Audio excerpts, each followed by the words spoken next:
ايش السؤال اللي فكرت فيه وانت جاي المستودعات نايس وان؟ هذا كله ما شاء الله نايس وان، اللي أنا أطلب منه كذا قد إيش كبير كذا يجي في راسي. اني بشوف كمية يعني مساحة كبيرة مرة من المستودعات، وفعلا دخلت وانا مذهولة، اللي عيني تروح كل مكان. ما شاء الله المكان مرة مرتب، سواء جهة تخزين باردة عشان توصلهم المنتجات بكل سلامة، الى اشياء مذهلة.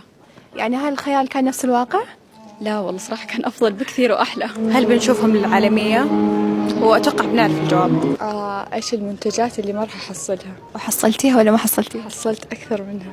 مو سؤال، أنا كنت بصراحة مرة متحمسة إني أشوف المستودع اللي إحنا نطلب منه دايم. حلو، يعني تحب تشوفين التنظيم وكيف ينظمون؟ جدا متحمسة كنت. وكيف شفتيه بعد ما جيتي؟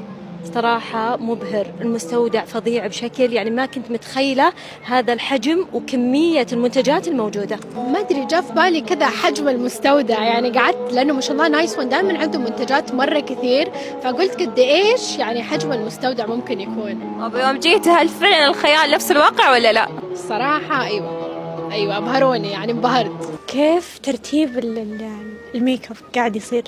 الميك اب بس؟ كيف قاعد يعني كيف مرتبينه؟ طيب ويوم جيتي كيف شفتيه؟ لا، فوق الخيال، فوق الوصف.